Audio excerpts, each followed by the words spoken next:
De forma muy breve, yo solamente quería estar aquí esta mañana para agradecer primero a María Montes y a Maribel Cortegano y, por supuesto, a José Plaza del Instituto de Salud Carlos III, todos ellos, que hayan preparado esta actividad divulgativa para acercar algunos conceptos que a lo largo de estos últimos meses han inundado las pantallas de televisión y en cualquier ámbito hemos comenzado a hablar, todos los ciudadanos, también los niños y los adolescentes, de cómo se defiende el cuerpo frente a las infecciones. Hemos utilizado a lo largo de los últimos meses conceptos como anticuerpo, antígeno y muchos otros elementos que creo que es un buen momento de poder reflexionar sobre ellos, aprender un poquito más y compartir con los expertos. Para nosotros en el Instituto de Salud Carlos III es muy importante no solo investigar, sino además acercar a todos los ciudadanos y también a los más pequeños lo que se está haciendo en nuestros laboratorios. Y si además con esto podemos encender vuestra chispa de la curiosidad y conseguir que alguno de vosotros y vosotras muy contentos. Sin más, yo doy la palabra a las protagonistas, a María y a Maribel, y espero que disfrutéis todos mucho de esta jornada. Bueno, pues buenos días a todos, especialmente agradecidas a los colegios o a los institutos que habéis decidido participar en esta actividad de la Semana de la Ciencia.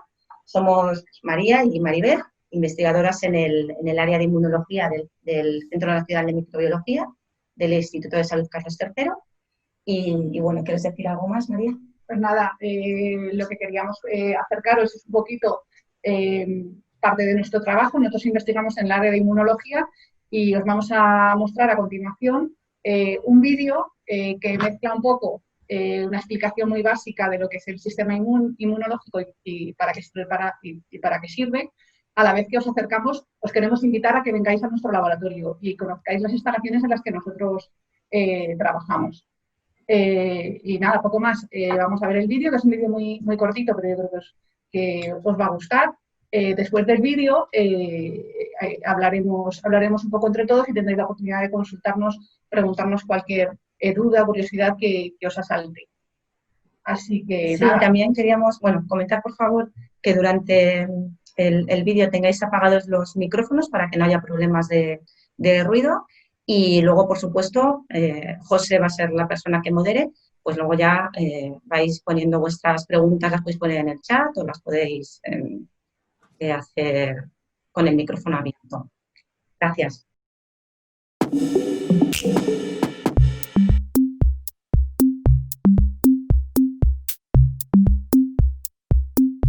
Hola, somos María y Maribel. Somos investigadoras en los laboratorios de inmunología del Centro Nacional de Microbiología del Instituto de Salud Carlos III. Y hoy os vamos a contar cómo es y cómo funciona nuestro sistema inmunitario. ¿Y de qué tenemos que defendernos? Bueno, pues en realidad en nuestro entorno tenemos muchos seres microscópicos y algunos de ellos nos pueden causar enfermedad, como algunos virus, algunas bacterias, protozoos, parásitos. Muchos de estos seres los podemos visualizar muy bien con un microscopio, como por ejemplo como este que tengo aquí. El microscopio nos permite aumentar la imagen de aquello que estamos visualizando. En el caso de las bacterias las podríamos ver con un microscopio de este tipo. Sin embargo, los virus, como son más pequeños, necesitamos un microscopio especial, que es un microscopio electrónico. Todo ello nos va a permitir poder visualizar estos seres que nos pueden producir en algún momento enfermedad.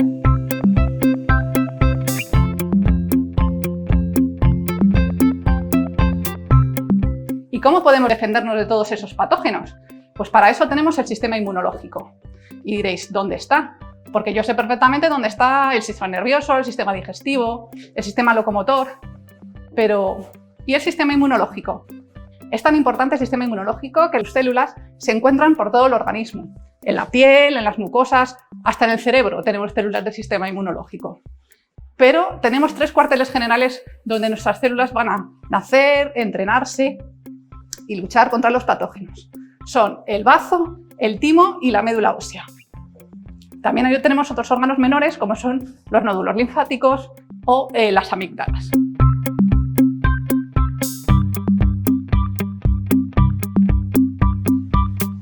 Las células del sistema inmunitario son un verdadero ejército, cuya misión es defendernos de los patógenos. Este ejército está formado por dos tipos de batallones. En primer lugar, el de los soldados rasos, que es lo que conocemos como células de la respuesta innata. Es nuestra primera barrera de defensa. Estas células normalmente se encuentran en las mucosas, en la piel y también en aquellas vías de entrada a patógenos para poder defendernos. Y algunos tipos de estas células, por ejemplo, son los macrófagos, células muy grandes que se comen a los virus y a las bacterias. Luego tenemos un ejército más especializado. En este caso estarían los linfocitos B y los linfocitos T. Y estas células especializadas son las que actúan después, a lo largo del curso de la infección, para defendernos de una forma más lenta, pero más eficaz, y además creando memoria inmunológica. Este aparato que tenemos aquí se denomina citómetro de flujo y nos permite identificar y poder caracterizar las diferentes células del sistema inmunitario, porque cada una de estas células expresan proteínas diferentes en su membrana que podemos detectar con el uso de anticuerpos marcados con fluorocromos.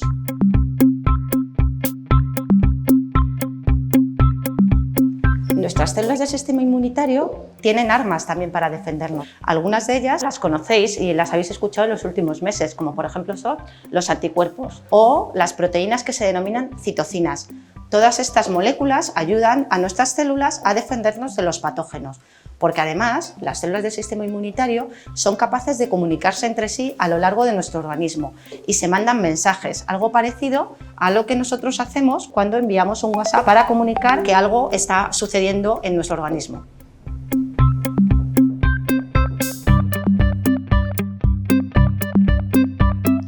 Con lo importante que es el sistema inmunológico, pensaréis, ¿qué podemos hacer para cuidarlo?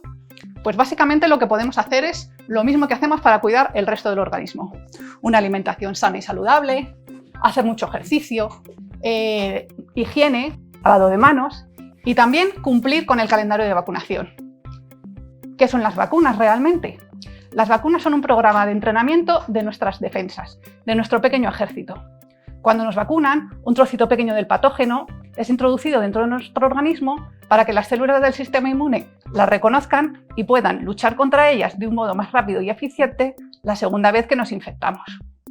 Es lo que llamamos memoria inmunológica. Por eso, chicos, es fundamental que nos vacunemos y aprovechemos este importante avance de la ciencia.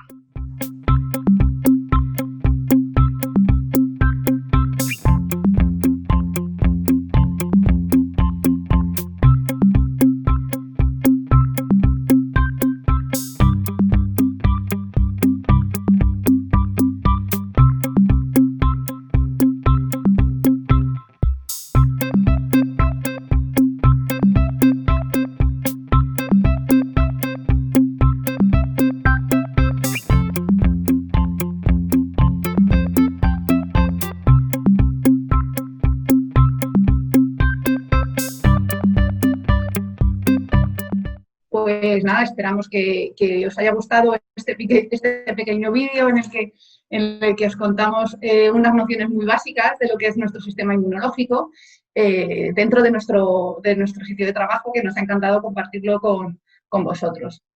Nada, entonces, Bueno, pues ahora José, que es el moderador, ¿no? irá pasándonos o os dirá que abráis el micrófono, no sé cómo lo hará él, sí, para que nos vayáis haciendo las preguntas que estiméis oportunas o las cosas que os haya sugerido al ver este vídeo y pues, aquellas dudas o preguntas que tengáis.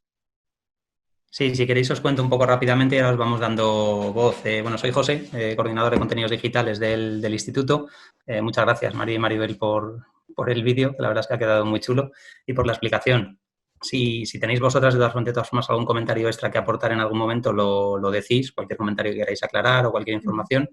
Y de todas formas, lo que podemos hacer ahora, si os parece, a todas las personas, los coles y particulares que tengamos aquí en la sesión, a través del chat, si os parece, podéis lanzarnos alguna pregunta o directamente podéis abrir el vídeo y el micro. Mientras no lo hagamos todos al mismo tiempo, podemos respetar un poco turnos, pero yo creo que podéis abrir el micrófono directamente. Entiendo que sabéis hacerlo desde la plataforma de Zoom para tomar la voz o el vídeo si lo estimáis oportuno y hacernos alguna de las preguntas que tengáis por allí en clase o similares. Aprovecho a saludar a todos los niños y niñas que haya conectados. Espero que estéis pasando un buen rato. Saludos. ¿Sí? Saludos. Es verdad que el público es un poco variopinto y heterogéneo en edad, pero intentaremos adaptar nuestra contestación por eso es importante que nos digáis cuando vayáis a hacer la pregunta, si viene de un cole de primaria y un poco pues, el curso, la edad de los alumnos, para adaptar un poco la respuesta al perfil del alumno. Vamos a esperar un minutito por si están mandando las preguntas por el chat o similares, pero como os digo, ya tenéis, podéis, bueno, os hablo ahora a todos los que estáis interviniendo, podéis abrir directamente el micrófono e intervenir cuando queráis, ¿vale? Para preguntar. Entiendo que a lo mejor serían los profes o las profes quienes hicieran la pregunta, pero las otras personas que también tenemos la sesión, por favor, sentidos libres de entrar en directo, por así decirlo, y preguntar a María y a Maribel, que están encantadas de responderos. Mientras se animan, también quería aprovechar, aunque yo creo que se ha marchado, a dar las gracias a Raquel y a la dirección del Instituto de Salud Carlos III en general por la organización de actividades de divulgación de la ciencia, porque creemos que es muy importante. De hecho, por eso lo hacemos y llevamos haciéndolo unos cuantos años, porque consideramos que eso, el acercar la ciencia a la sociedad en general y en nuestro caso nos gusta más a los más pequeños, pues ayuda a que la sociedad valore la ciencia y el trabajo que hacemos los científicos. Y por esa parte quería agradecer a nuestro organismo, al Instituto de Salud Carlos III, por hacer actividades de divulgación y que a ver si hay más investigadores que también se animan y hacen más actividades de divulgación. Y a José, bueno, que está ahí muy pendiente de todo este tipo de actividades. A ver si os animáis. Yo creo que es parte del trabajo que hay que intentar hacer, acercar la ciencia a la sociedad, a la gente y, por supuesto, a los coles y a los chavales. He comentado por el chat a ver si nos va entrando alguna pregunta. Si no, yo tengo algunas preparadas, de todas formas, para algunas preguntas sencillas para que podáis comentar un poco más de información para la gente que esté conectada. Si os parece, voy lanzando yo una sencillita. Vale. Bueno, un segundín, que está entrando una pregunta, creo, del Cole Las Cumbres. Voy a esperar un segundín, que creo que están escribiendo, ¿vale? Fenomenal. Además pone que es de quinto, ¿no? Me parece que sería. Sí, pone quinto B en Vale. el Cole Las Cumbres. Vale, como estáis viendo, nos la hacen la pregunta por el chat. Es un poco la pregunta del millón este año. Del millón, la pregunta del millón. ¿Cómo se hacen las vacunas? Si les podéis resumir un poquito qué es una vacuna y cómo se trabajan las vacunas y que hay diferentes tipos y demás. Vale, bueno, pues por resumir un poquito, lo ha dicho antes María, también muy resumidito en el vídeo, ¿no? Las vacunas, yo creo además que es una muy buena definición, son un programa de entrenamiento para nuestras células del sistema inmunitario. Entonces, bueno, pues ahora mismo en la actualidad hay muchas formas de producir una vacuna y ya, bueno, ya lo estamos viendo, ¿no? Le llaman la vacuna de tal, la vacuna de cual, en función de cómo está diseñada esa vacuna.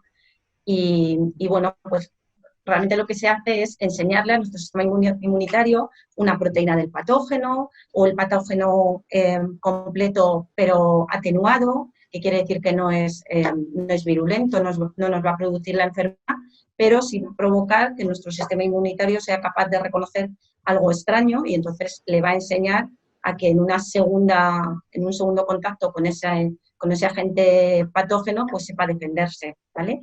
Entonces, hay diferentes formas, como estaba comentando. Otra forma es, pues que también lo hemos escuchado últimamente, ¿no? Las vacunas de ácidos nucleicos, de ADN o de ARN.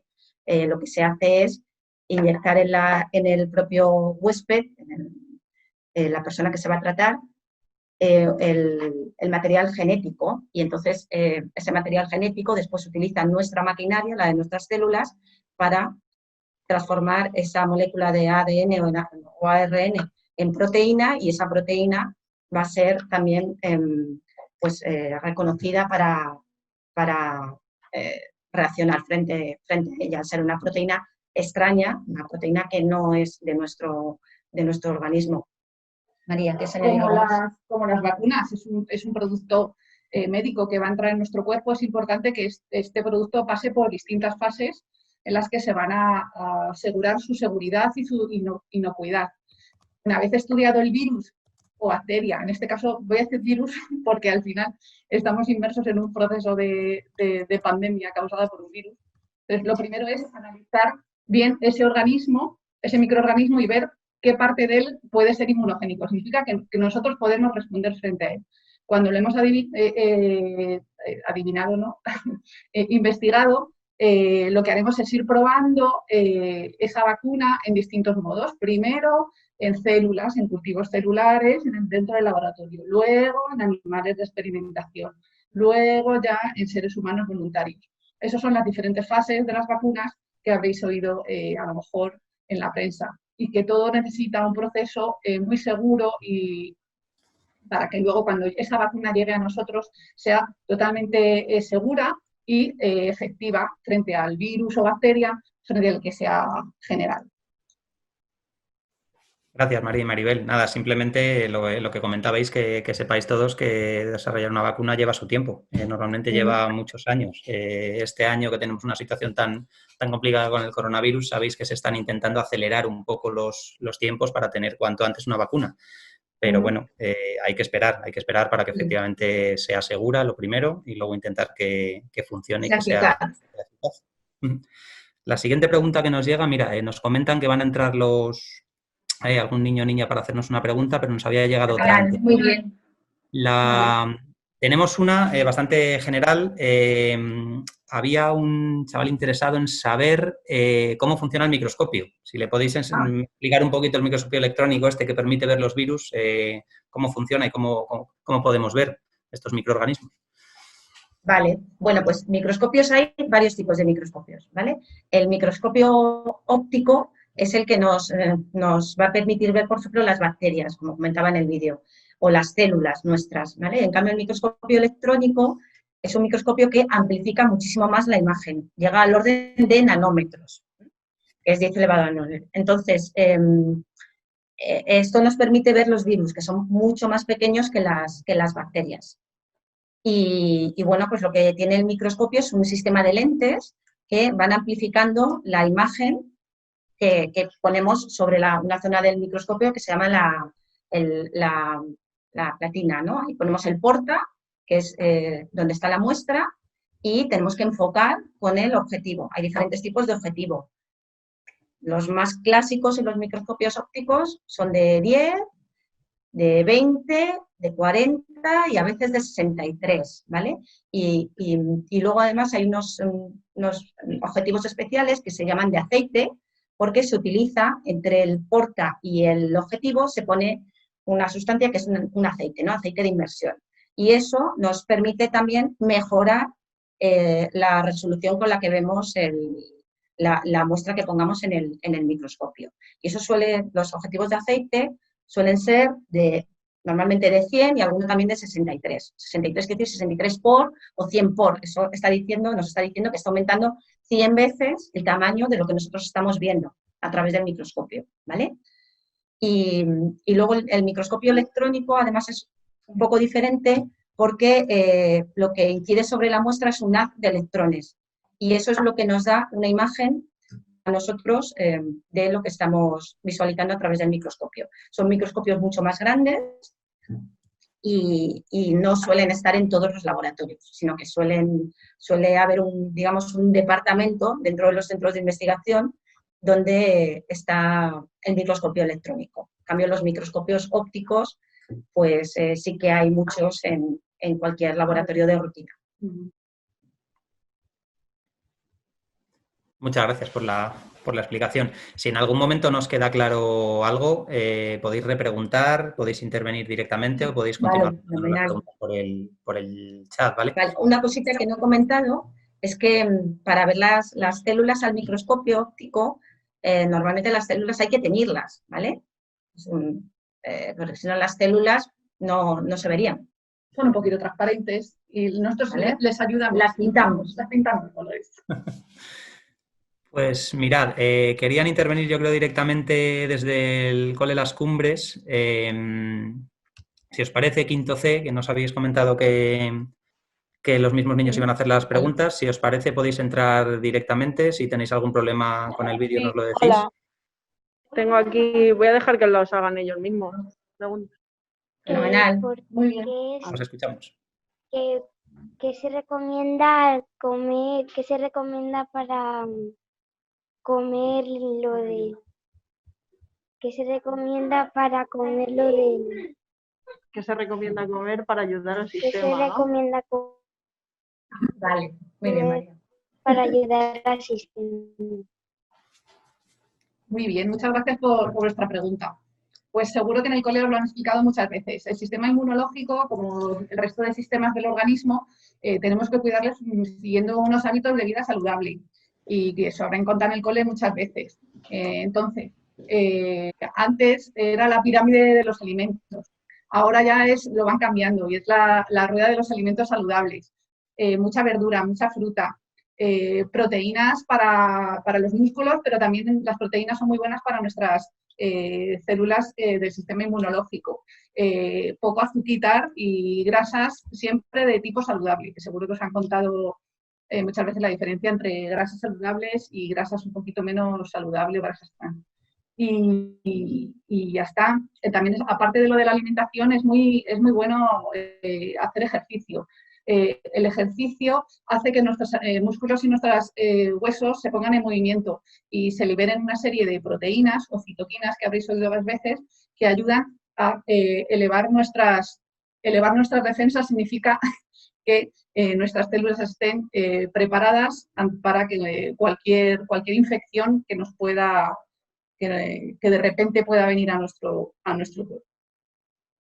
Espero haber respondido. Si queréis repreguntar o meter alguna pregunta, Rocío, adelante. Aprovechar y preguntar otra, si estáis ahí. Otra pregunta. Vamos a ver si tengo 10 años. Quiero preguntaros algo. ¿Sería posible Se os corta un poco el sonido, no os estamos escuchando muy bien. Se ha cortado un poquito la señal, a ver si podéis repetir la pregunta. Se nos han ido. Sí. Venga, repite la pregunta. ¿Sería posible sobrevivir sin vacunas? Sobrevivir sin vacuna. Bueno, pues la verdad es que, hombre, habría gente que a lo mejor sí, porque si no te encuentras con el patógeno puedes sobrevivir, pero sí que es verdad que ha sido un gran avance para la humanidad, ¿no? Yo creo que el agua potable, las vacunas y los antibióticos, yo diría que son 3 cosas que han sido fundamentales para estar donde estamos ahora, ¿no? A nivel, digamos, de salud global, ¿no? De medidas sanitarias. Entonces, en muchos países hay, por ejemplo, hay un gran porcentaje de mortalidad infantil, pues porque no tienen vacunas, que en otros países tenemos la suerte que en el calendario vacunal, desde que sois pequeñitos, que son esos primeros años cuando más se vacuna, pues las tenéis puestas. Entonces, si os encontráis con alguno de esos patógenos, estaríais preparados. Pero en otras zonas del mundo no es así, lo cual lo que hay es una muy elevada mortalidad infantil. Así que yo creo que efectivamente es un gran avance y hay que ponerlo en conocimiento de todos. Son muchas las vacunas que se han ido desarrollando a lo largo de los años y que nos van poniendo desde bien pequeñitos, porque es cuando de pequeños hay que entrenar a nuestro sistema inmunológico. Entonces, nada, recordárselo a vuestros padres, aunque seguro que lo tienen muy en mente, que desde los 2 meses hasta los 14 años hay un montón de vacunas y que hay que ir cumpliendo el calendario para que estemos protegidos frente a todas esas. Además, las vacunas no solo nos protegen a nosotros mismos, las vacunas es un sistema de entrenamiento de nuestro sistema inmuno y del de los demás. Es un sistema generoso frente al cual, cuando tú te estás vacunando, también estás ayudando a que el virus o la bacteria no se contagie por el resto del mundo y estás haciendo como un círculo de protección a toda la sociedad en general. Por eso es importante que todo el mundo se vacune, porque eso genera una sociedad en la que todos estamos protegidos.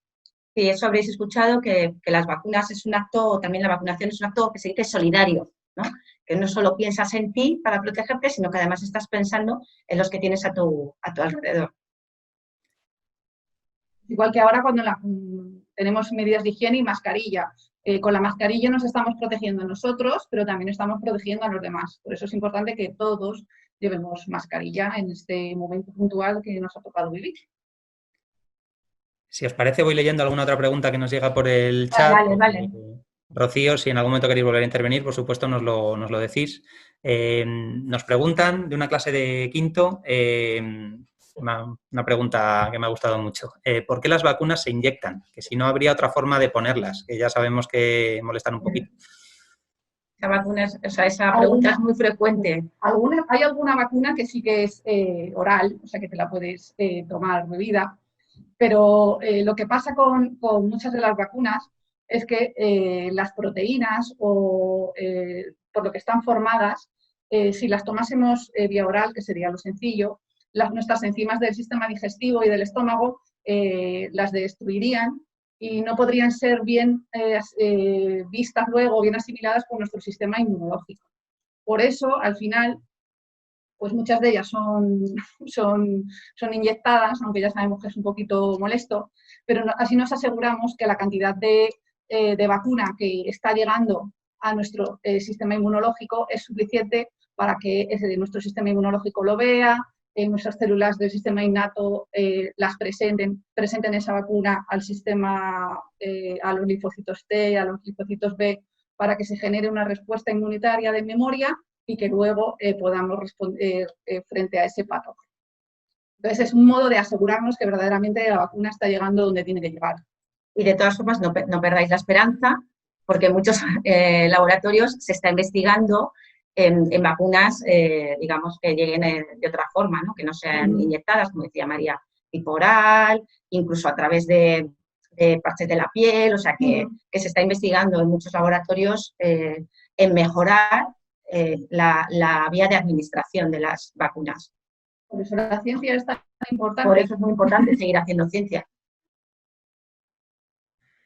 Otra pregunta que nos entra del Cole Trabenco en este caso. Es una pregunta doble. Si os parece, os hago primero una de ellas. ¿Para qué sirven los análisis de sangre y qué información nos dan? Ya sabéis que cada cierto tiempo todos nos hacemos análisis para ver qué tal estamos. Si podéis explicarles un poco qué información nos dan.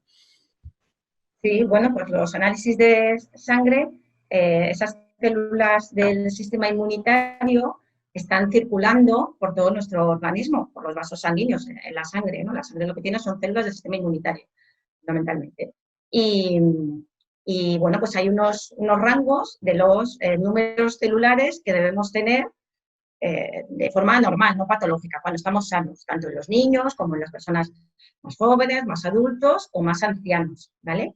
Entonces, cuando nos hacen una analítica de sangre y uno de esos parámetros, pueden ser los linfocitos, pueden ser los glóbulos rojos, también se determinan algunas proteínas en esos análisis. Alguno de esos parámetros no sale en el rango de la normalidad, de lo que se ha estimado ya, porque se han hecho muchísimas veces esos análisis en personas sanas y se sabe cuál es el rango de la normalidad de esos parámetros. Bueno, pues cuando no te sale normal, normalmente lo que suele aparecer en el análisis de sangre es un asterisco, porque también nos suelen poner en el papel que nos dan el rango de normalidad, desde el dato más bajo hasta el más alto. Entonces, si tú te sales en tu analítica o por debajo o por encima de ese rango, te lo avisan. Eso puede ser algo puntual, debido a cualquier situación en ese momento, puede ser que no tenga mucha importancia o puede ser algo importante. Entonces, pues por eso, cuando uno no se encuentra bien y hace una analítica, pues puede salir que los linfocitos, por ejemplo, están elevados. Eso puede ser motivo, o sea, puede ser causado por una infección, por ejemplo. Entonces, que sí que le da mucha información al médico que os haya solicitado esa analítica para saber cómo es vuestro estado inmunitario.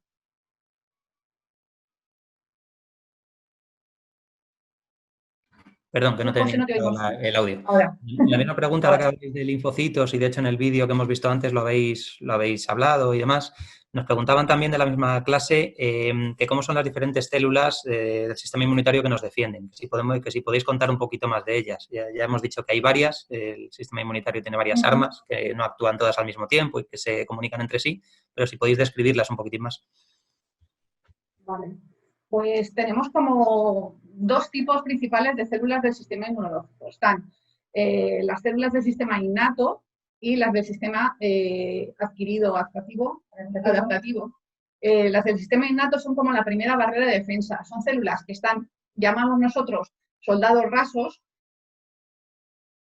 Son células poco especializadas que van a intentar defendernos de cualquier agente extraño de una manera muy rápida. De estas células, pues las más famosas son los neutrófilos, los macrófagos, las células dendríticas. Van a intentar directamente acabar de un modo poco específico con esos patógenos.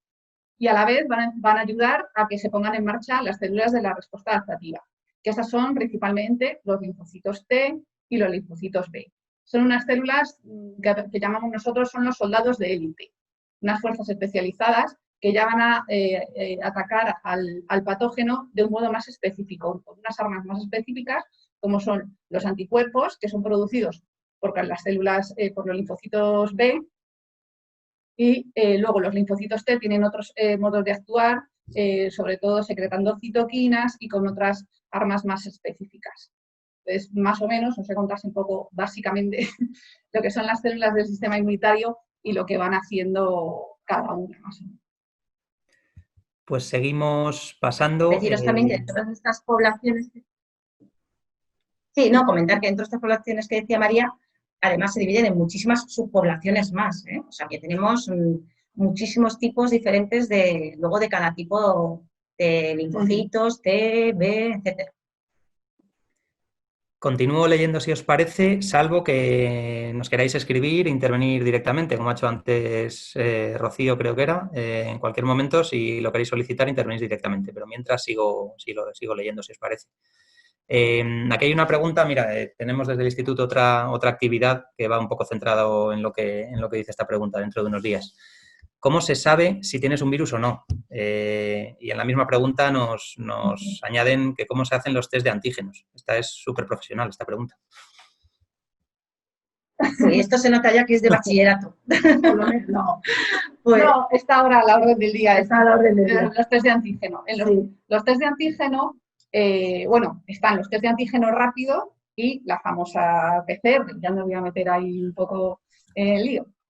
Ambos tipos de test lo que van a detectar es la presencia del virus o bacteria, en este caso los test de antígeno que estamos haciendo son los frente a coronavirus, pero bueno, cualquier patógeno, van a detectar o una proteína o un ácido nucleico de ese patógeno.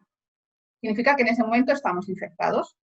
Y vemos que estamos infectados porque en alguna muestra nuestra de sangre, ¿cómo se llama esto? Exudado nasofaríngeo, saliva, hay distintos tipos de muestra en los que ver antígeno, se detecta. ¿Cómo se puede detectar? En el caso de proteínas, principalmente son test rápidos, pues lo habéis visto, que son unas tiritas en las que con un anticuerpo detectamos ese antígeno que tenemos en nuestro organismo. De un modo específico sabemos qué es. En el caso de la PCR, lo que detectamos es el ácido nucleico, sea ADN o sea ARN, del virus o la bacteria en cuestión. Si en la muestra hay ácido nucleico de ese patógeno, a través de la PCR, que es la reacción en cadena de la polimerasa, vamos a amplificar ese material genético sucesivamente, muchas veces, de modo que podamos detectarlo. Si detectamos ácido nucleico o si detectamos proteína de algún virus o de alguna bacteria en nuestro organismo, significa que estamos infectados de ese virus o esa bacteria.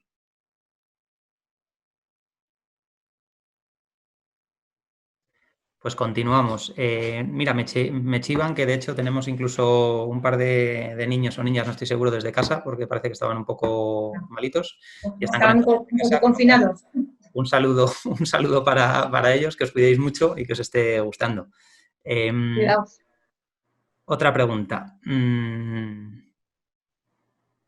Mira, esta es bastante curiosa. No sé si vais a saber responderla así A con lo mejor no lo sabemos, ¿eh? ¿Cuántas células del sistema inmunitario se mueren cada día? Ole, ole.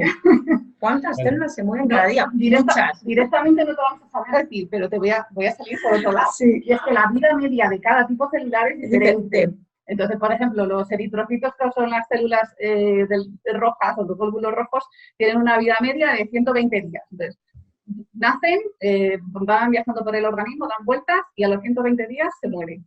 Los linfocitos T tienen otro tipo de vida media, los neutrófilos otra. Entonces, van a estar en circulación hasta que se hacen viejas, se mueren, pero no hay problema porque siempre va a haber, está nuestra médula ósea, sobre todo que es el principal órgano que genera linfocitos, B, T, de todos los tipos, siempre está en marcha, sobre todo cuando somos más pequeños, pero luego también va cambiando de un sitio a otro. Por ejemplo, cuando somos más pequeños funciona mucho el timo, que no hemos hablado del timo, que es un órgano que tenemos aquí en la base del cuello y que genera un montón de linfocitos T. Cuando somos más pequeños, luego va involucionando, significa que se va haciendo más pequeñito y toman el relevo otros órganos, como la médula ósea, el bazo. La cosa es que nuestros órganos del sistema inmune van a estar siempre funcionando y poniendo en marcha defensas, aunque se nos mueran, no pasa nada. Exacto. Luego hay, por ejemplo, otros elementos formes, porque no hemos llegado a las células de la sangre, como son las plaquetas, que son muy importantes en la coagulación, pero que también tienen un importante papel, y de hecho hay muchos artículos científicos en los últimos 10 años sobre el papel de las plaquetas en las infecciones.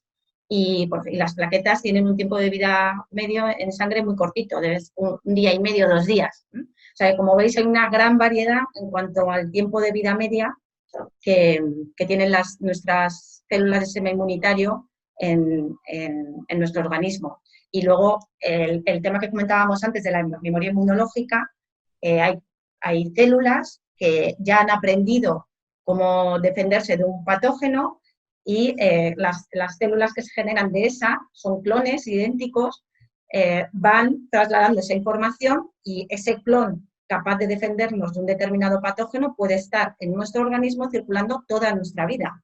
Es decir, que a nosotros nos pueden hacer una analítica para ver presencia de anticuerpos frente a un patógeno que a lo mejor nos vacunaron cuando éramos pequeñitos y pasados 40 o 50 años van a encontrar respuesta de anticuerpos porque tenemos ese clon de células B capaz de producir ese anticuerpo frente al patógeno. O sea, que nos está siempre defendiendo. Bueno, nos queda todavía bastante tiempo por delante, tenemos media horita larga todavía y bastantes preguntas que nos van llegando. Desde el CEIP Trabenco os preguntan si los virus mutan y por qué.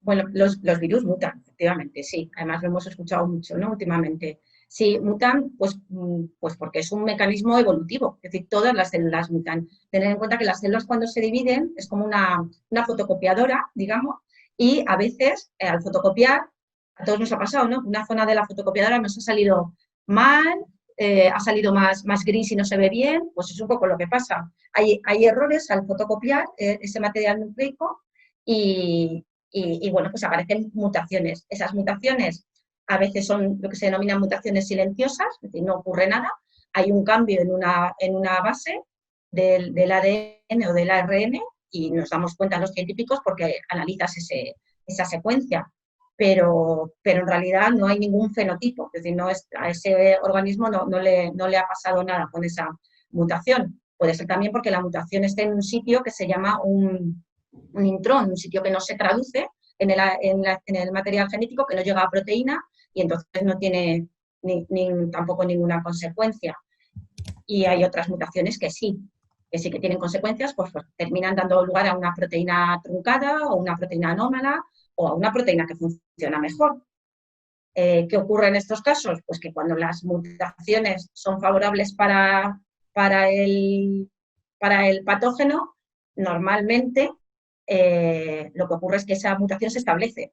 Todo aquello que es positivo para el microorganismo, pues lo ve como un mecanismo de seguir, ¿no? De seguir biológicamente activo y funcionando mejor. Pero sí, todos mutamos. Gracias. Sí, de hecho los virus van cambiando. Mira, justo hace unos días contábamos aquí en el instituto una investigación que habían publicado varios grupos de investigación del instituto sobre cómo había evolucionado el virus en España a lo largo de la pandemia. Va surgiendo variantes, el virus va cambiando un poquito, va ganando adaptación, hay variantes un poco más infectivas que otras y al final se establece un poco pues, la variante que más a gusto se encuentra para seguir sobreviviendo. A los virus lo que les interesa es multiplicarse dentro de nuestras células y seguir expandiéndose. Y entonces cogen esas mutaciones o esas pequeñas variaciones que a ellos les son favorables para seguir multiplicándose y para escapar de nuestro sistema inmunológico y poder sobrevivir. Igual que todos queremos sobrevivir, los virus también. Y eso es lo que va haciendo la selección natural, por decirlo así. Pues continuamos, si os parece. Perdonad que estoy actualizando, que siguen entrando mogollón de preguntas. Estamos encantados de que nos mandéis tantas, la verdad. Sí. A ver, esta, por ejemplo, que me encuentro aquí. Mira, esta es peliaguda, esta pregunta. Nos dicen alumnos de cuarto, si se consigue una vacuna contra la COVID, que confiamos que la haya en algún momento, ¿habrá vacuna para los niños o solo para los adultos? Ahí la tenéis. Bueno, pues, hombre, esperemos que haya vacuna para todos, ¿no? Las vacunas se empiezan probando en adultos sanos, ¿vale? Y luego se hacen pruebas también, una vez que se ve sobre todo que son inocuas, que no hacen daño, o sea, después ya se empieza a ver la eficacia y también se prueba en diferentes grupos poblacionales. Se puede probar en niños o se puede probar también en personas ancianas, ¿eh? Y se tiene que ver la respuesta en esos grupos poblacionales, porque no siempre funcionan igual en todos los rangos de la población. No es que la vacuna decida si funciona mejor en una persona de una edad o en otra, sino también que el sistema inmunitario va cambiando en función de la edad. Cuando somos recién nacidos, somos niños, lo que ocurre es que tenemos un sistema inmunitario inmaduro. Pues si lo comparamos a lo que hacéis vosotros en el cole, ¿no? Estáis aprendiendo, os estáis formando. Pues vuestro sistema inmunitario en los primeros años de vida pasa lo mismo, os estáis formando.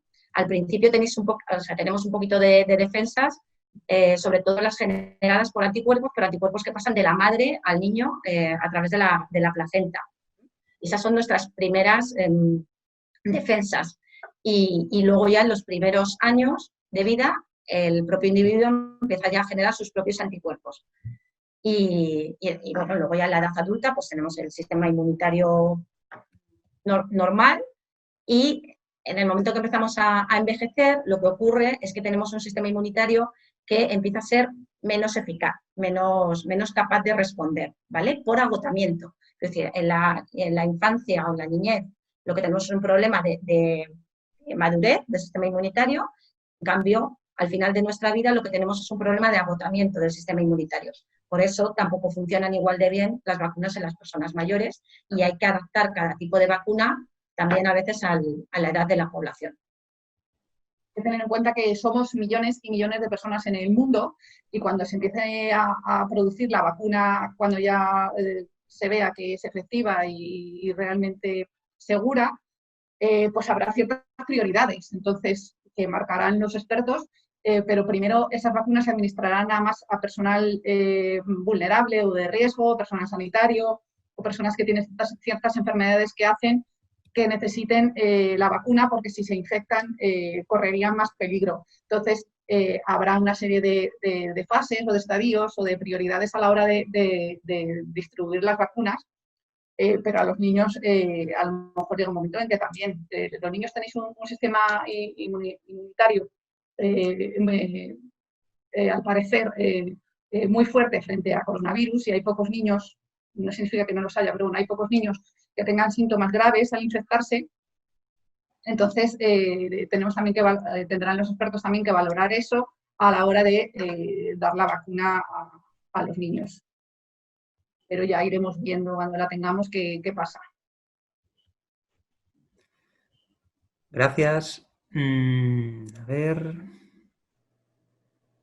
Mira, tenemos aquí una petición del Cole Trabenco, que una alumna de tercero nos quiere hacer una pregunta. Si os parece, entráis ahora mismo con el audio o con el vídeo como queráis, y ahí tenéis a María y a Maribel para que os contesten. ¿Qué es una célula? Pues la célula es la unidad básica de cualquier ser vivo, sea animal, vegetal, microorganismo, de cualquier tipo. Te puedes imaginar que si has hecho alguna vez Lego, que seguro que sí, la pieza más pequeñita que haya mediante la cual podemos construir cualquier cosa, pues esa es la célula. Cualquier planta, cualquier animal, cualquier organismo se forma juntando células que se van agrupando, formando distintos tejidos. Esos tejidos se van agrupando, formando órganos, esos órganos se van agrupando, formando sistemas más complejos, hasta llegar a lo que somos nosotros, que somos un montón de células todas juntas y coordinadas y que funcionan, Dios sabe a veces cómo nos funcionan. Sin embargo, las bacterias también están formadas por células. A veces son una sola célula que funciona de manera autónoma y que permite a la bacteria moverse por el mundo y ir por de aquí para allá. Los virus son los que no son células porque requieren vivir dentro de otra célula. Son solo proteínas y ácido nucleico que entra dentro de cualquier célula. Pero bueno, eso era aparte.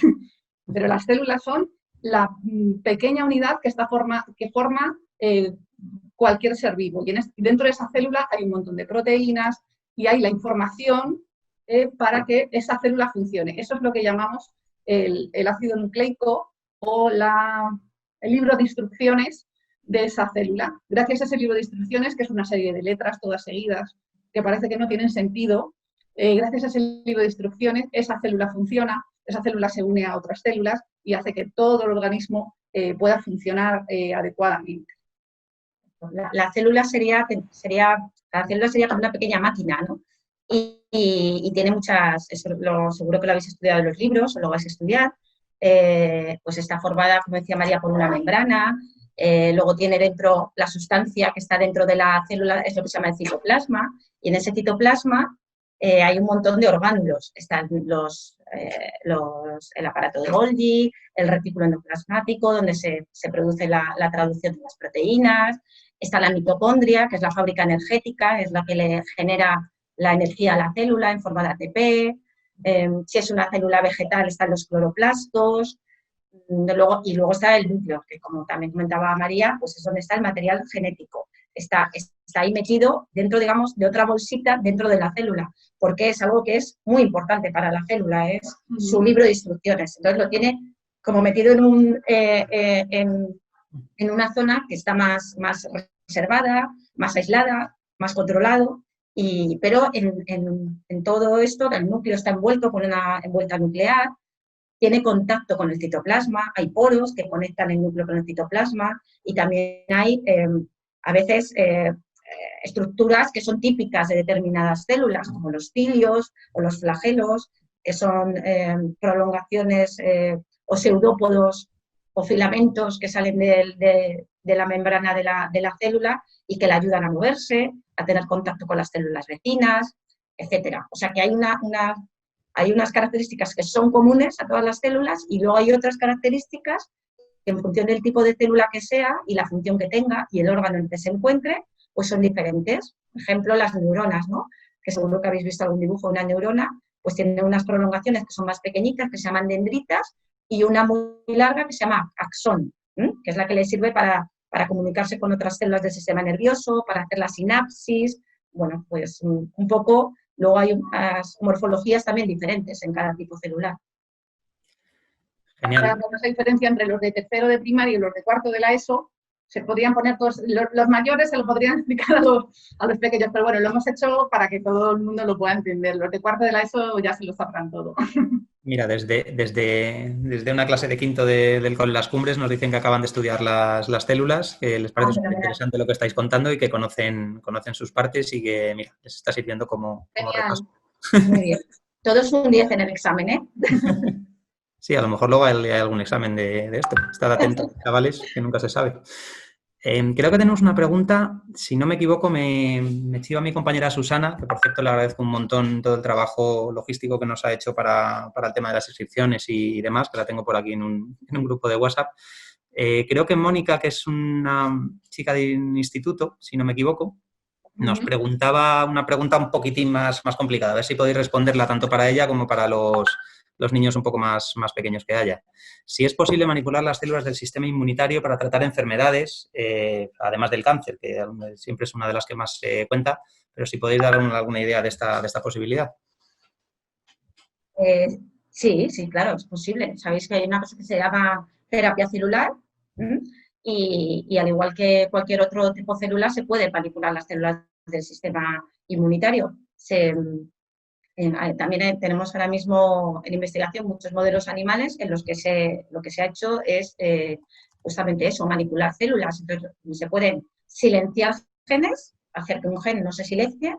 De hecho, ahora ya se puede silenciar genes de forma, digamos, localizada en una población celular. No se silencian en todas las células del organismo, sino solo en las que te interesen a ti para tu estudio. Se pueden silenciar también en determinados momentos esas proteínas en esas células, o se pueden activar, todo lo contrario, activar de forma constitutiva o activar en un determinado momento. Y bueno, sí, a ese respecto se están haciendo muchos estudios, y en cuestión de enfermedades es siempre más sencillo aplicarlo a enfermedades que sean monogénicas, ¿no? Que solo se ha alterado un gen y una proteína. Y eso sí que se están haciendo ensayos y se están haciendo muchos estudios. Pero sí, es un campo muy interesante de trabajo. Dado que las células del sistema inmune, digo inmune, vale inmunológico, vale inmunitario. Inmune es la palabra más corta, quizás la utilizamos un poco más incorrectamente, pero bueno, si me oís escucharlo, o sea, si me escucháis decirlo, tampoco es una incorrección total. Pero bueno, el sistema inmunitario, como participa en muchos procesos, podemos ayudarle o modificarle en esas enfermedades. Puede ser tanto en cáncer, porque el sistema inmunitario tiene mucho que ver en cáncer, entonces para luchar contra ciertos tipos de cáncer podemos modificar nuestro sistema inmunitario. También podemos modificar nuestras células del sistema inmune para luchar contra enfermedades autoinmunes, que son enfermedades en las que nuestro propio sistema nos reconoce a nosotros como extraños y genera una serie de anticuerpos o células que nos atacan contra nosotros. Un poco extraño, pero lo que pasa en ese momento es que nuestro sistema inmune funciona de más. O sea, está exacerbado, que se dice, que está funcionando de más y nos está atacando a nosotros mismos. Entonces, para ese tipo de enfermedades, que son, por ejemplo, la artritis reumatoide o algunas tiroiditis, o la diabetes, que a lo mejor a algún niño ya le suena más. Para todas estas enfermedades autoinmunes, también podemos modificar a nuestras células para curar ese tipo de enfermedades. Sí, luego esto quizás más para los más mayores, si alguna vez o han escuchado hablar de las CAR T-cells, ¿no? De este tipo de células T, para inmunoterapia, que se utilizan frente al cáncer o se están empezando a utilizar. Bueno, pues ahí lo que se hace es aislar los linfocitos T del individuo enfermo. Fuera en el laboratorio se enseña a esos linfocitos T a reaccionar frente al antígeno tumoral. Para eso tiene que estar descrito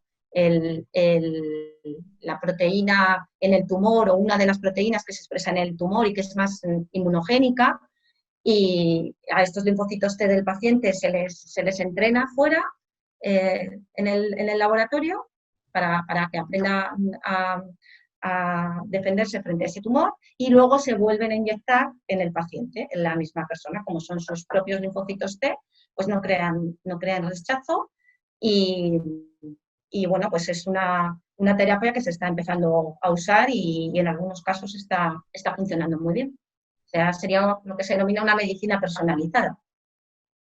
Ahora que ha hablado Maribel de rechazo, pues se me ha venido a la mente que también en los casos de trasplante de órganos también utilizamos nuestras células del sistema inmune para ayudarlas y las podemos modificar de cierto modo o darles algún tipo de inhibidores, fármacos, etcétera, para que nuestras células del sistema inmune no reconozcan como extraño un hígado, un riñón, cualquier órgano que ha podido ser trasplantado y evitar ese rechazo del órgano, que es muchas veces la principal causa de que los trasplantes de órgano no lleguen a buen puerto. Entonces, también modificando nuestras células del sistema inmune podemos participar en esa enfermedad. Genial. Pues aquí nos dais pie, no paramos, María y yo, ¿eh? Nada, nos quedan todavía bastantes preguntas, con lo cual, pues desde el Cole Trabenco, que creo que me comentaban antes que eran grupos mixtos de tercero y cuarto, si no me equivoco. A ver si encuentro la pregunta, que la he perdido. Perdóname un segundín. A ver si la encuentro. Vale, no sé si a lo mejor podéis aclarar un poquito lo que habéis contado antes de las vacunas, porque nos preguntan de estas clases de tercero y cuarto, que cómo es que, vamos, yo entiendo que es sobre las vacunas, corregidme si me equivoco, profes de Trabenco, pero ¿cómo es que se prueban las vacunas en personas sin saber si son buenas o no? Y que por qué se ponen de prueba en niños si pueden hacerles daño. A lo mejor podéis aclarar un poquito más el tema de seguridad y que las vacunas no se ponen directamente en personas cuando no son. Exacto. Antes de llegar a las personas, a los individuos, las vacunas han pasado otros límites, o sea, otros estudios previos, ¿vale? Se empieza con estudios que se llaman in vitro, en laboratorio, en placas de cultivo, en células en cultivo, ¿vale? Después se continúa con estudios en animales, en modelos animales, por si supongo que lo sabéis, pero el modelo animal que más se utiliza en investigación es el ratón, ¿vale? Y entonces se prueba en animales esa vacuna y se ve, sobre todo, lo primero, que no hace daño, es dañina para el organismo, ¿vale? Y después de esos ensayos se pasa a humanos. Y los primeros ensayos en humanos pues suelen no son en niños, y son voluntarios, adultos, sanos, ¿vale? Y luego ya a partir de ahí, en función de frente a qué sea la vacuna, pues también se elige el grupo poblacional, ¿vale? Pero normalmente a los niños no llega hasta que ya se ha probado muy bien la seguridad y la efectividad de la vacuna en otros grupos, poblacionales. Sí. Vale, nada, espero que os haya quedado claro. Simplemente la idea fundamental con las vacunas es que nunca llegan a las personas antes de haber probado que son seguras, que no nos van a hacer daño. Puede tener alguna pequeña reacción adversa, alguna cosa pequeñita. Y decir que esto no ocurre solo con las vacunas, que cualquier medicamento, cualquier fármaco tiene unos protocolos, primero para valorar que no es dañino, que es inocuo, que no hace daño, y posteriormente para evaluar la eficacia, ¿vale? Pero que son unos protocolos que además de los que están pendientes, además, pues las autoridades sanitarias, los organismos internacionales, etcétera, para que cuando la vacuna llegue a la población, pues sea principalmente inocua y además eficaz. Mirad, otra pregunta de examen. No sé si les caerá a ellos y a ellas algún examen estos próximos días. Para vosotras sí que os está cayendo un examen en directo. ¿Cómo se diferencia una bacteria de un virus? Que es una de las preguntas clásicas de biología y de medicina. Sí. Bueno, pues lo primero que ya lo he comentado yo antes, por el tamaño, ¿vale? La bacteria es más grande que el virus, ¿vale? Y luego hay otra cosa fundamental, que es que el virus no es capaz de sobrevivir por sí mismo, ¿vale? El virus siempre necesita estar infectando una célula, necesita la maquinaria de la célula para replicarse, ¿vale? La célula puede ser una célula, como sería una nuestra, una célula humana, pero también puede ser una bacteria. Hay virus que infectan a bacterias, que se llaman bacteriófagos, ¿de acuerdo? O sea, las bacterias también tienen sus propios virus, ¿no? Y eso es una cuestión fundamental. Por eso los virus no se consideran seres vivos como tal, ¿vale? ¿Algo más? Bueno, eso, que como las bacterias son más grandes, podemos visualizarlas en los que nosotros os ha explicado antes Maribel, son los microscopios ópticos que usan la luz. Las podemos ver normalmente tiñéndolas también con colorantes especiales y tinciones especiales que nos ayudan a clasificarla, la tinción de Gram, tinción de esporas, distintos tipos de tinciones que nos permiten identificar qué tipo de bacteria tenemos en nuestra muestra y ayudar a clasificarla, a ver si es patógena, si no es patógena, distintas cosas en esas bacterias. Los virus son mucho más pequeños, no podemos verlos en el microscopio óptico, sino que solo podemos verlos en el microscopio electrónico, que utiliza un haz de electrones para incidir sobre la muestra y verlos. Son eso, mucho más chiquititos y ya está. Bueno, yo quería añadir también, voy a sacar una lanza a favor de las bacterias, y es que no todas las bacterias son malas ni son patógenas. De hecho, tenemos muchas bacterias que son muy importantes para nuestro equilibrio. Y eso seguramente habéis escuchado hablar de la microbiota, ¿vale? Fundamentalmente en todo lo que es nuestro tubo digestivo y en el intestino tenemos muchísimos tipos de bacterias que nos ayudan a la digestión, al tránsito intestinal. Es decir, que hay muchas bacterias que son positivas para nosotros, ¿eh? Solo hay un pequeño grupo que son perjudiciales, lo que pasa que, bueno, pues hacen mucho ruido, ¿no? Lo que suele pasar. Nada, solo que sepáis también que la diferencia entre virus y bacterias es muy importante. O sea, hay medicamentos destinados a tratar bacterias y medicamentos destinados a tratar virus, por eso es muy, muy importante diferenciarlos. Por ejemplo, los antibióticos no sirven para tratar los virus. Es una cosa que nos cuesta mucho entender incluso a los mayores muchas veces. Y es una cosa fundamental. Muy bien, José, esa apreciación. Sí, no se nos había ocurrido, pero efectivamente solo las infecciones producidas por bacterias vamos a poder luchar contra ellas con los antibióticos. Las infecciones víricas tipo una faringitis, una otitis, que son causadas generalmente por algún virus, por una otitis no tanto. No tiene sentido que tomemos antibiótico porque no va a funcionar.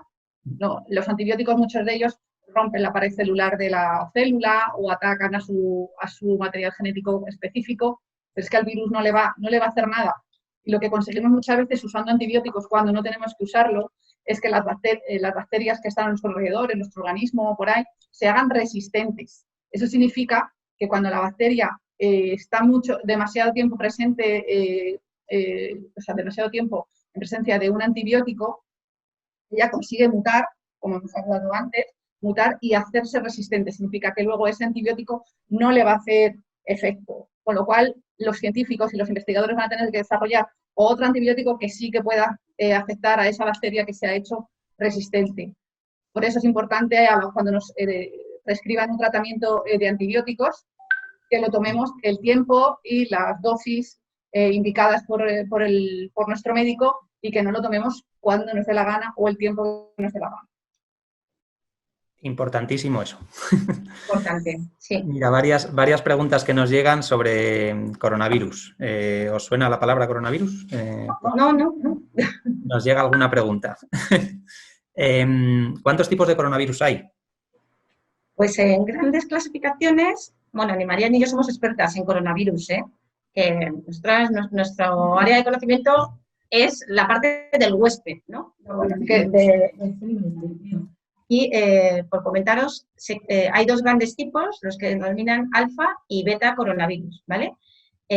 Los que se conocían hasta ahora más comunes, los del resfriado común, que lo habéis escuchado también seguro, que también son coronavirus. Y luego, bueno, pues ha habido dos previos que han causado, no han llegado a pandemia, pero sí que han causado problemas, como sabéis, el SARS-CoV-1 y después el MERS. Pero estos eran más virulentos, es decir, que el problema que tenían era que a la persona que infectaban, pues realmente se ponía muy malito y tenían un porcentaje de letalidad muy alto. Pero también eso hacía que no diera tiempo a contagiarse. El problema que tenemos con el coronavirus actual es que se contagia mucho porque hay muchas personas que son asintomáticas, de hecho no saben que tienen el virus y entonces se va propagando. Entonces, bueno, pues hay muchos coronavirus y en el animal donde hay más coronavirus es en los murciélagos, porque además es que hay muchos tipos de murciélagos. los coronavirus, algunos de ellos proceden de animales. Es lo que se conoce con el nombre de zoonosis. Las zoonosis son enfermedades que en principio solo se causaban o sea, virus o bacterias que solo infectaban a animales y que ahí estaban, en lo que se llama en su reservorio. Pero hay veces que del reservorio animal puede pasar al humano y causarnos una enfermedad que, claro, para nosotros es totalmente nueva, que no tenemos experiencia, que no sabemos muy bien cómo controlarla, y es lo que ha pasado en algunos casos ahora y en otros casos, parece ser que ahora, no voy a decirlo, y en otros casos de enfermedades que han pasado desde animales hasta el ser humano.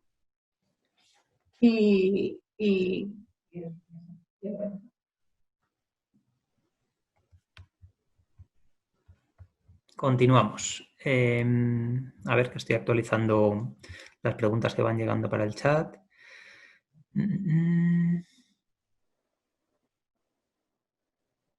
A ver.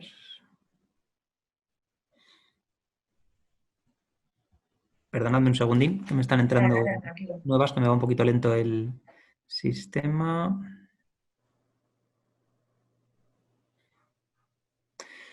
Yo creo que ya lo habéis comentado, pero bueno, por si acaso nos preguntan chavales de tercero y cuarto, si no me equivoco, si los humanos y los animales tenemos las mismas defensas.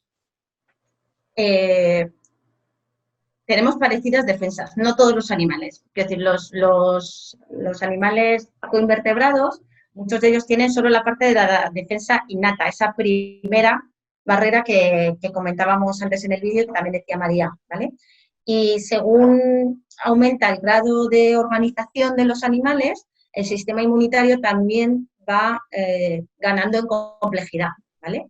Pero en principio los mamíferos, por ejemplo, pues básicamente lo tenemos muy, muy parecido. Sí. Por eso el ratón es un modelo muy bueno de estudio, además de que, bueno, pues que es un animal de fácil manejo, mantenimiento, se reproduce rápido y ahora mismo pues en los laboratorios tenemos una gran cantidad de reactivos frente a ratón, lo que nos ayuda mucho tenemos una homología muy alta, tiene una homología muy alta con el humano y podemos utilizar en muchos casos el modelo del ratón para nuestros estudios. Tienen los mismos linfocitos, nada, era solo eso, para terminar, que los ratones y cualquier otro mamífero tienen el mismo sistema que nosotros, entonces eso nos sirve de mucho a los investigadores porque tampoco disponemos de muestras de humano con los que poder trabajar o con los que poder investigar, entonces recurrimos a células en cultivo o a veces eso, a modelos animales para poder avanzar en el conocimiento del sistema inmunológico en nuestro caso, pero también lo harán otros investigadores en otro campo. Mira, justo con lo que estáis comentando nos hacen un comentario que yo creo que nos hemos hecho todos cuando éramos niños o niñas, por lo menos a mí me pasaba, hasta que aprendí un poco los motivos, a lo mejor los podéis explicar un poquito. Nos hablan los chavales de tercero y cuarto, creo, que sienten cierta contradicción ante la necesidad de experimentar fármacos y vacunas con animales, porque se les hace daño a los animales.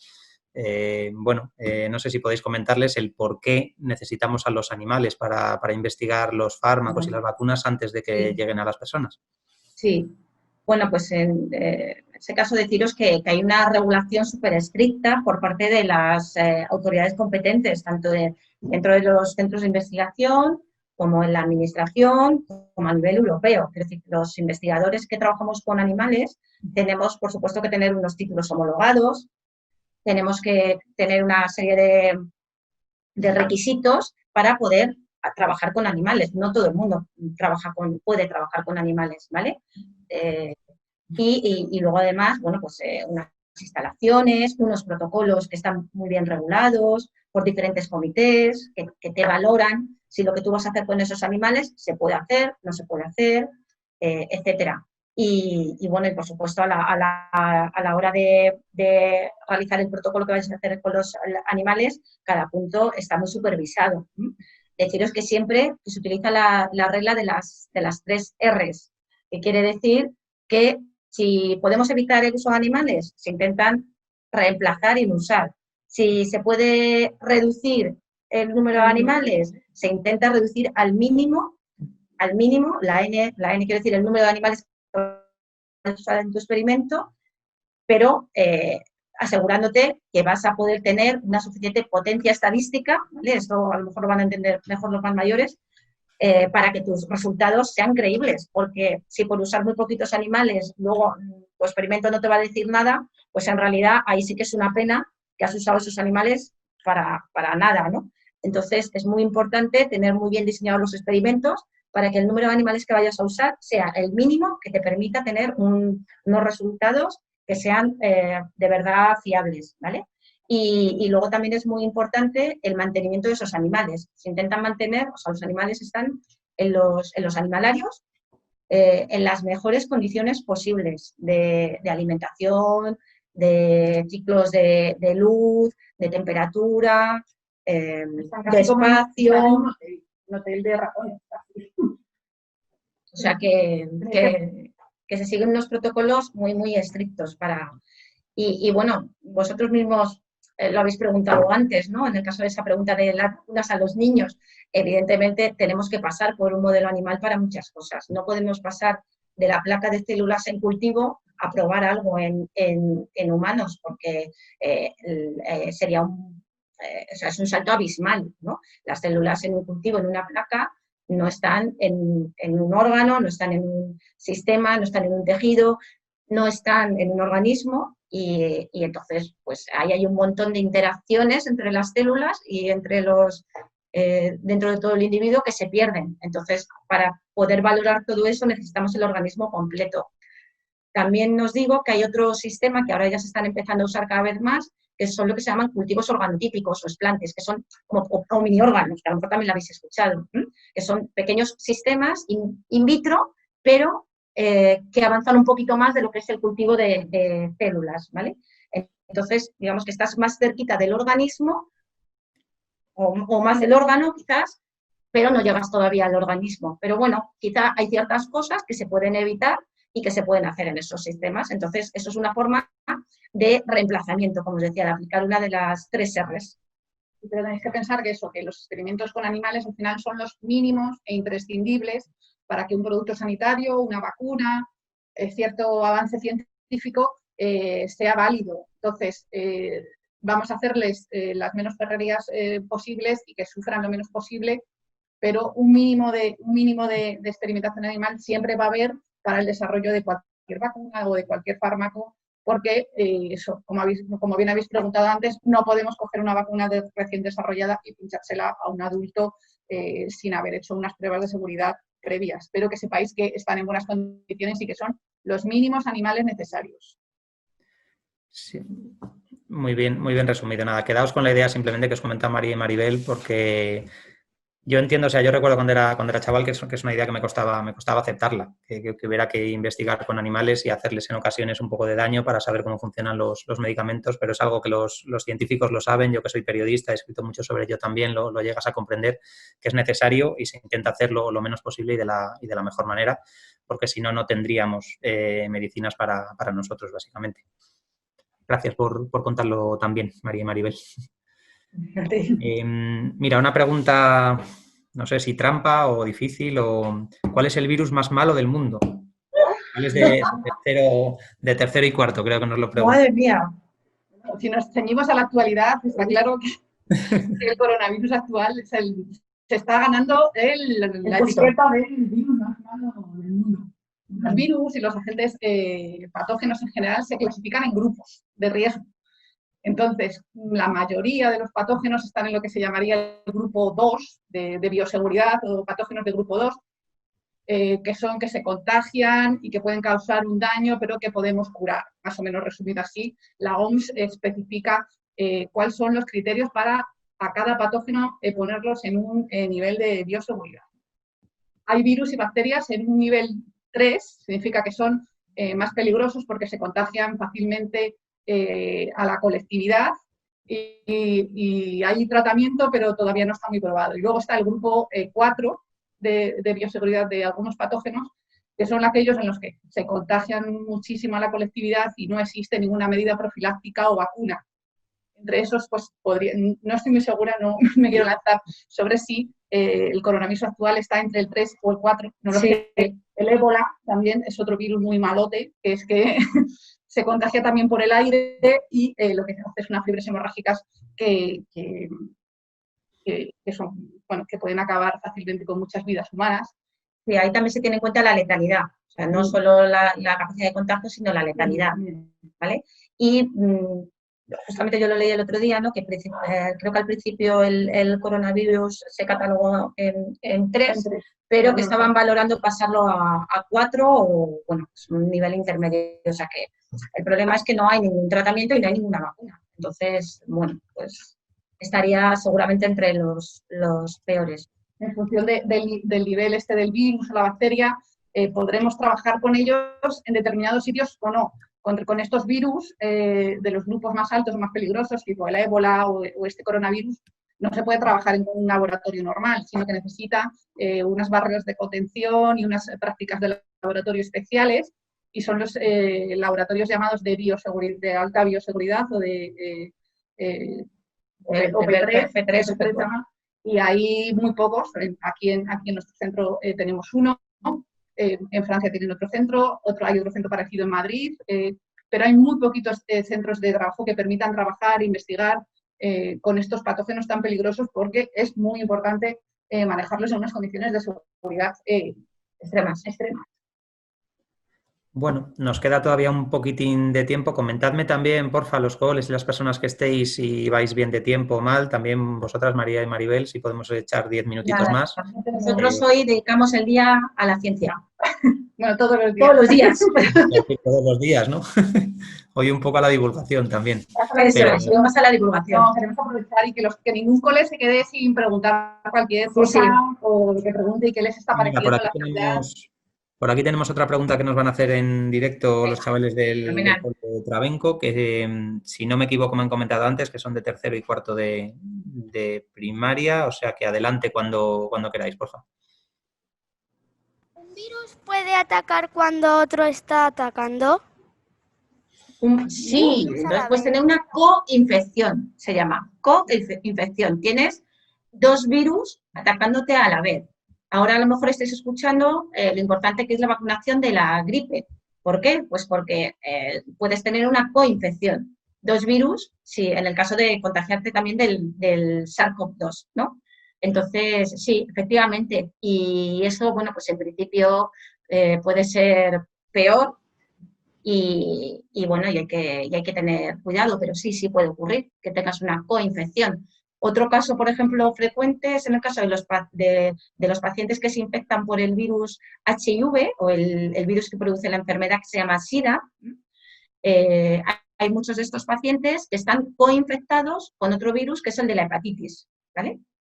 Hay diferentes subtipos, pero bueno, ese es un tipo de coinfección que también se produce de forma bastante habitual, porque particularmente los pacientes que tienen infección por HIV, lo que tienen es debilitado su sistema inmunitario, porque el virus HIV lo que hace es atacar a los linfocitos T, a un tipo especial de linfocitos T, que se llaman linfocitos T cooperadores o ayudantes, y entonces, bueno, pues este virus ataca estos linfocitos, disminuye el número de estos linfocitos en estos pacientes, en su sangre, y entonces son personas que están inmunodeprimidas, que quiere decir que tienen bajo su sistema inmunitario. No responde bien porque tienen sus células del sistema inmunitario en menores niveles y como debilitadas, ¿vale?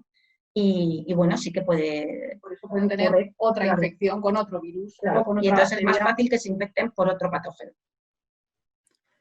Mirad, nos pregunta Adrián, que a lo mejor, mira, es un tema muy interesante que a lo mejor podéis explicar. No sé, Adrián, exactamente si es profe o no, o más o menos para quién va la respuesta, pero bueno, la podéis contar para que la entendamos todos. Si habéis probado, no vosotras probablemente, pero si se está probando a curar a la gente infectada con las vacunas de otros coronavirus. Probablemente lo hayan leído por ahí, que hay muchos otros más coronavirus y si pueden servir para curar o para intentar curar a gente con el actual coronavirus. Hasta lo que yo sé, que está limitado, para otros coronavirus no llegaron a desarrollar vacuna. Lo que se está viendo es aprobar con otro tipo de vacunas pero que no son de coronavirus, sino que son de otras bacterias, como es la vacuna que se llama BCG, que ahora no me iba a saber. No, y la DTP también, la triple bacteriana. Bueno, hay vacunas que están desarrolladas frente a otro virus o frente a otras bacterias. Es la de la tuberculosis. Pues, como las vacunas lo que hacen es, como aquel que dice, entrenar o despertar a nuestro sistema inmunitario, aunque no sea exactamente el mismo tipo de virus, algunas vacunas lo que pueden hacer es generar una respuesta inmune cruzada o una respuesta inmune entrenada. De alguna manera, que es un poco complejo de explicar así para todos, logran que nuestras células T o nuestras células B que hayan quedado de memoria anteriormente puedan luchar de un modo un poco más específico, aunque no del todo, contra el coronavirus, contra el SARS-CoV-2, que es el coronavirus que tenemos ahora. De hecho, esa pregunta supongo que viene porque una de las hipótesis que se barajan es que los niños pues, se afectan menos por el SARS-CoV-2 porque están normalmente más expuestos a los típicos catarros o resfriados invernales producidos por otros coronavirus, ¿no? Y que esa inmunidad que ya tienen de esos otros infecciones por coronavirus les estarían en cierta forma protegiendo frente a la actual. Bueno, eso es una hipótesis, ya sabéis que el método científico se basa en la observación de lo que ocurre alrededor, lanzar una hipótesis y luego intentar probar tu hipótesis, ¿no? Y luego ya el paso final es comunicarlo a la comunidad científica y posteriormente divulgarlo, ¿no?, a la población. Bueno, pues eso se está intentando ver si es así o no, si eso es una de las causas por las que los niños puedan estar más protegidos o bueno, quizás haya otras también, seguramente. Creo que hay dos hipótesis. Una es la de la inmunidad cruzada con coronavirus del catarro, por un lado, que haya linfocitos T que se hayan generado específicos contra coronavirus de catarrales o de resfriados comunes, y por otro lado, el que los niños tengan una respuesta también mejor porque tienen sus vacunas muy recientes, porque la mayoría de las vacunas se ponen cuando somos pequeños, entonces tienen tanto la triple vírica como todas las vacunas que se les ponen en calendario vacunal muy recientes, entonces tienen su sistema inmune muy entrenado.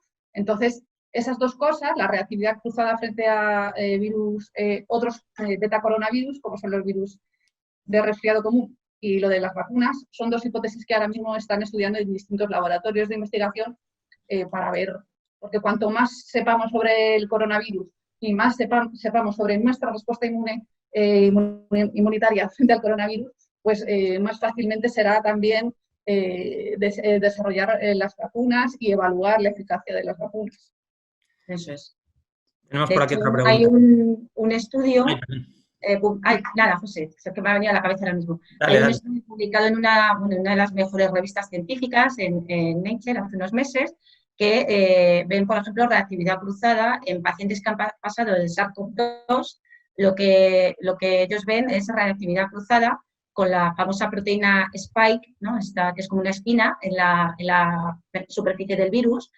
Ven reactividad cruzada con la spike del SARS-CoV-1, pues son virus que tienen cierta homología y por lo tanto, pues parte de los pacientes que han padecido SARS-CoV-2 y lo han superado, en este caso, en este artículo eran pacientes que habían superado la enfermedad, pues tienen anticuerpos, tienen linfocitos B, o sea, tienen respuesta adaptativa frente a la proteína del SARS-CoV-1, no porque hubieran pasado el SARS-CoV-1, sino porque hay reactividad cruzada.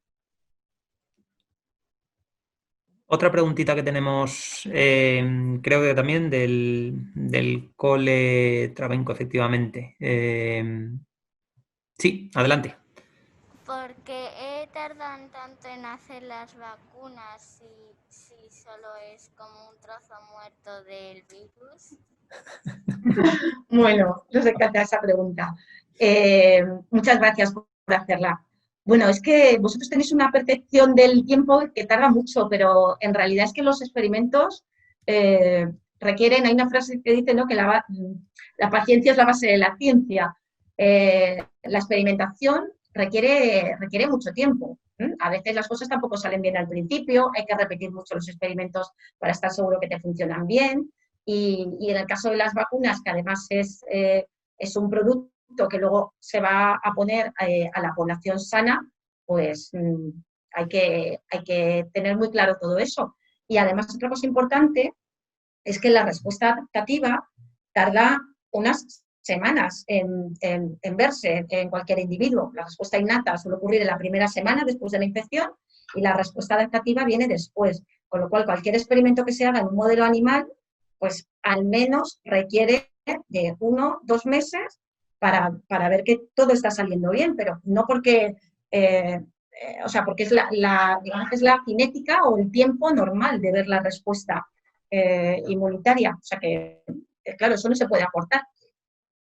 De un modo así muy básico, primero los investigadores tienen que saber qué trocito del virus o de la bacteria tienen que probar, porque no lo trocean y prueban ahí abajo, tienen que ver exactamente si es esta proteína, si es este trocito de proteína, si es su ARN, si dentro del ARN qué parte vamos a utilizar, eso por un lado, y luego eso va vehiculizado o montado, por así decirlo, en un medio de transporte, que puede ser otro virus o puede ser distintos, hay modos de transportar esa sustancia inmunogénica. Entonces, hasta que todo eso se pone a punto y se ve que es seguro y que es eficaz, pues eso requiere mucho tiempo. La mayoría de los científicos trabajamos mucho, pero la mayoría de las cosas no salen bien a la primera y te salen mal muchísimas veces, con lo cual es un trabajo que necesita mucho tiempo. Pues María, Maribel, yo creo que vamos a ir cerrando un poco la sesión, salvo que tenéis una última oportunidad, yo creo, de lanzar alguna otra pregunta en directo antes de cerrar.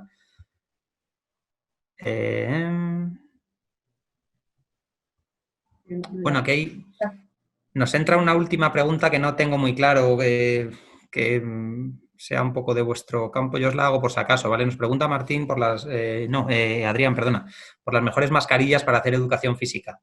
Yo ahí, la verdad, me pierdo un poco y no sé si vosotras como inmunólogas tenéis alguna respuesta muy, muy concreta. Pues no sé si María sabe más de mascarillas para hacer educación. No somos expertas, pero en principio lo que hay que analizar de cada mascarilla es que cumple las especificaciones con las normativas que cumple la normativa, y luego hay unos patrones, hay unas especificaciones que son la respirabilidad y entonces cada uno puede evaluarlas más o menos, supongo que con la que dentro de que sean seguras y que estén homologadas y todo eso, pues con la que más cómodo te puedas sentir, ya que el hacer ejercicio pues necesitas cierta comodidad, pero siempre dentro, sobre todo que estén homologadas, sean higiénicas, sean sanitarias, o sea, así, sean de estas, sean higiénicas, pero que cumplan siempre la homologación especificada. Pues perfecto. Bueno, nos llegan agradecimientos de los coles. Muchísimas gracias a vosotros. La charla. A todos los coles. Nada, solo comentaros que, bueno, si tenéis sobre todo a los coles interés en que os hagamos llegar la sesión, la hemos grabado. Si no tenéis ningún problema, probablemente la colgaremos en nuestro canal de YouTube, en el canal de YouTube del Instituto de Salud Carlos III. Si tenéis algún problema desde los coles o similares, nos lo comentáis. No ha habido imagen en ningún momento ni nada, con lo cual entiendo que no hay problema. Pero aparte de esto, os podemos hacer llegar la sesión que está grabada por si la queréis utilizar. El vídeo que hemos puesto al principio también lo difundiremos por nuestro canal de YouTube, por redes sociales, pero yo creo que también nos lo podemos hacer llegar, ¿no? María, Maribel, no habría probablemente problema utilizar en algún momento. Y nada, agradeceros desde el Instituto de Salud Carlos III que os hayáis interesado por esta actividad y por la ciencia. Nosotros tenemos algunas actividades más a lo largo de estos días de la Semana de la Ciencia y esperamos que os lo hayáis pasado muy bien. María, Maribel, si queréis hacer... Ojalá salga alguna vocación científica de aquí a unos años y nos llegue un correo cuando nosotros seamos viejecitas, nos diga, pues yo os escuché en una charla de la Semana de la Ciencia. Muchísimas gracias a todos por estar ahí y ha sido un placer para nosotras. Esperamos haberos ayudado, aunque había mucha diferencia entre edad entre los más pequeños y algunos más mayor, pero esperamos habernos adaptado a todos vosotros, que hayáis sacado algo en claro de nuestro sistema inmunitario, de cómo funciona y de lo importante que es en nuestro organismo, sobre todo en esta situación actual, pero vamos, en cualquier otra, y que muchas gracias por uniros a esta actividad. Gracias. Desde aquí podemos despedir la sesión, simplemente dejaros el mensaje de que preguntéis siempre todas las dudas que tengáis, que si os apetece os intereséis por la ciencia, que es un mundo súper apasionante y muy útil además, ya lo estáis viendo para nosotros. Y que nada, satisfaced vuestra curiosidad preguntando siempre a los profes, a los mayores. Si tenéis alguna duda con las informaciones que leéis por ahí o cualquier cosa, preguntad siempre, no os creáis todo lo que leáis, que ya sabéis que es muy importante informarse bien sobre temas de salud y de ciencia sobre todo. Y nada, que sigáis disfrutando el día y cualquier contacto que queráis tener con el Instituto de Salud Carlos III, sabéis que estamos a vuestra disposición. Vale, gracias, José. Un abrazo a todos. Un abrazo. Hasta luego. Tenéis buen día. Cuidaros.